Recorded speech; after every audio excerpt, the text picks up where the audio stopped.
Hey everyone, welcome back to the channel জ্যোতিষ ব্লগে আপনাদের অনেক অনেক ভালোবাসা, অনেক ওয়েলকাম। চলুন শুরু করি একটা নতুন ব্লগ নিয়ে। তো আজকে আমরা যাচ্ছিলাম হচ্ছে ব্যারাকপুরে যাচ্ছিলাম একটা কাজে। আমি যাচ্ছিলাম, আমার দিদি আর আমার দিদির মেয়ে যাচ্ছিল। তো যেতে যেতে দেখো রাস্তায় বললাম, মিমা আমার ব্যাগটা ছিঁড়ে গেল কী করে। তো যাই হোক এই নিয়ে কথাবার্তা বললাম। তো ব্যাগটা তারপরে ঢোলুর ব্যাগের মধ্যে ঢুকিয়ে দিয়ে যথাসাধ্য ওর ব্যাগটা নিয়েই আমি ক্যারি করছিলাম সমস্ত রাস্তা। আর এই যে দেখো অটোর মধ্যে আমরা কি পরিমাণে হাসাহাসি করছি। তো যাই হোক অটোটা এইভাবে জার্কিং করছিল, প্রচণ্ড হাসি হচ্ছিল। তো দেখতেই পাচ্ছ যে কতটা মানে মজা করে করে আমরা যাচ্ছিলাম। তো আর ভিডিও শ্যুট করিনি, ট্রেনে প্রচণ্ড ভিড় ছিল আর নেমে গেছি, এখন অটোতে উঠে গেছি। তো এখন যাচ্ছি ব্যারাকপুরে দিদির ক্যান্টিনে। তো দিদির ক্যান্টিন না, এটা দিদির ক্যান্টিন কার্ড আছে, তো সেখানে সামান নিতে যাচ্ছি, মানে মালপত্র নিতে যাচ্ছি। তো নেওয়া টেওয়া হয়ে গেছে। তো সব কিছু সামানপত্র নিয়ে এখন এখানে দেখো খেতে বসেছি মানে আইসক্রিম খাচ্ছি। তো বাস্কিন রবিন্সের আইসক্রিম খাচ্ছি, এই প্রথমবার ট্রাই করেছি। আমার চকলেট ফ্লেভারটা খুব একটা ভালো লাগেনি, তো আমি চকলেট নিয়েছিলাম আর ঢোলু স্ট্রবেরি নিয়েছিল। তো পরে এক্সচেঞ্জ করে নিয়েছে, ঢোলু চকলেট খেয়েছে, আমরা স্ট্রবেরি খেয়েছি। আমার স্ট্রবেরিটা পার্টিকুলারলি ভালো লেগেছে। তো এই যে দেখো খাওয়াটা হয়ে গেছে, এখন স্টেশনে চলে এসেছি, ব্যারাকপুর স্টেশনে। এখন ট্রেন ধরে আবার বাড়ি যাব। তো বাড়ি যাব, তো দাঁড়িয়ে রয়েছি। তো দেখো ট্রেনের অপেক্ষা, আর এই যে নিচে সামানপত্র রেখে দিয়েছি। তো এইগুলো নিয়েই এখন আমরা বাড়ি অগ্রসর হব। যাই হোক, আর এই যে দেখো এখানে আমি বাড়ি এসে এখন একটু পাস্তা বানাচ্ছি। তো আমার খুব মানে কি বলবো, খিদে পেয়েছিল।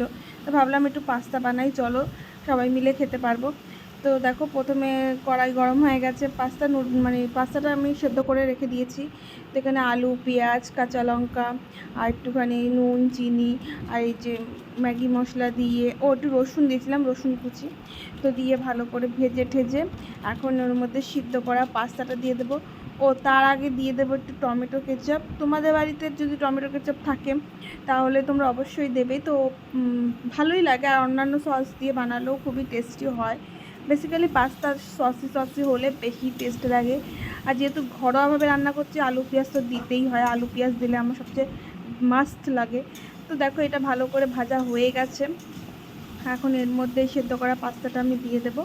তো সেদ্ধটা খুব সেদ্ধ করবে না, মিডিয়াম সিদ্ধ করবে। আর এই যে দেখো সিদ্ধ করে আমি এগুলোকে আবার একটুখানি ঠান্ডা জলে ভালো করে ফ্রেশ করে রেখেছিলাম, তাতে এটা ঝুরঝুরো হয়েছে, আঠা আঠা করে লেগে যায়নি। তো দেখো এখন খুব সুন্দর করে এটাকে নাড়াচাড়া করছি, নাড়াচাড়া হয়ে যাবে, তারপরে এটাকে আমি কি বলবো সার্ভ করব। তো সার্ভ করব আমি একটুখানি ধনেপাতা কুচি আর একটু লেবুর রস দিয়ে। তোমরা এইভাবে একটু ট্রাই করে দেখবে, সত্যি অসাধারণ লাগে। রেস্টুরেন্টের দিয়ে কোনো অংশে কম লাগে না। আমার তো জাস্ট অসম লেগেছে। আর যারা খেয়েছে মানে দিদি, ঢোলু, ওরাও বলেছে রিভিউ, তোমাদের একটু পরেই দেখাচ্ছি ওদের রিভিউটা, ওদের কেমন লেগেছে। তো চলো আমি একটু টেস্ট করে দেখি কেমন হয়েছে, আর তোমাদেরও একটু দেখাই কীরকম হয়েছে খেতে। তো এই যে দেখো আমি একটুখানি টেস্ট করছি। তো এই যে দেখো হাসছি, তো খেয়ে তো আমি একগাল হেসেই দিয়েছি, খুবই ভালো লেগেছে, তাই আমি বলছিলাম এখানে। তো আমি ভয়েস ওভারে কথা বলছি, কেননা প্রচণ্ড হাসাহাসি হচ্ছে, উল্টোপাল্টা কথা ইয়ার্কি ঠাট্টা হচ্ছে, তো সেগুলো আমি দিচ্ছি না, আমি ভয়েস ওভারই তোমাদের বলে দিচ্ছি। তো এখানে আমি এটাই বলছিলাম যে ভালোই হয়েছে, আর ওদের রিভিউটাও শুনছিলাম। এবার তোমরা ওদের মুখ দিয়েই শুনে নাও কীরকম হয়েছে।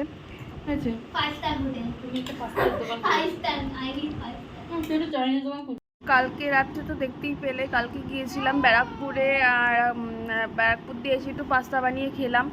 আর কালকে রাত্রে আর ব্লগ শ্যুট করিনি, একদম ভিডিওটা শর্ট হয়ে গেছে, মানে ব্লগটা।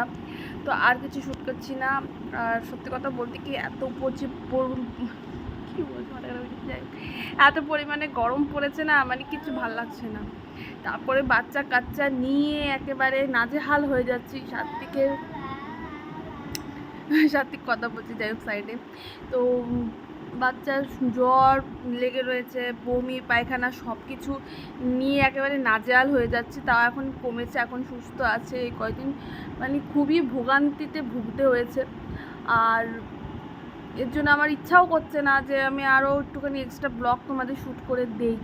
আর যেহেতু তোমরা দেখতেই পেলে যে বাপের বাড়িতে এসছি, আমি এসছি হচ্ছে হলো যেদিনকে রেমাল আসার কথা ছিল, মানে রেমাল এসছি সেই ব্লগটা তো তোমাদের সাথে মানে আপলোড করেই দিয়েছি। সেই রেমালের পরের দিনই আমি সকাল সকাল চলে এসেছি এই বাড়িতে।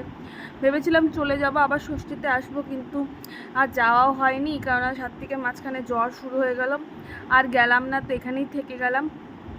তাই আর কি বলবো, যেতে পারলাম না। এরপর আরও ভালো ভালো নতুন নতুন জামাই ষষ্ঠী যদি কোথাও ঘুরতে যাই সেই ব্লগগুলো অবশ্যই তোমাদের সাথে শেয়ার করার চেষ্টা করব।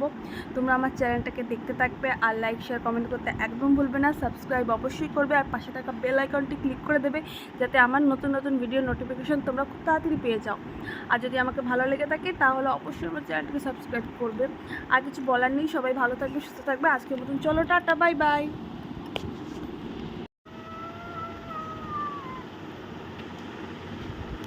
বা দেখো বিস্কুট খেয়ে মুখের মধ্যে ভরিয়ে রেখেছে, আর আমি একটু বকু দিয়েছি দুষ্টুমি করছে বলে, তাই এখানে শুয়ে শুয়ে একটু চোখের জলও ফেলেছে। দেখো, তুমি কান্না করেছিলে নাকি? মাম্মা বকেছে? সত্যি? মাম্মা কি করে বকলো তোমাকে? ওলম ভাবে বকেছে? মাম্মা একটুও ভালো না, না পচা, মাম্মা খুব পচা না।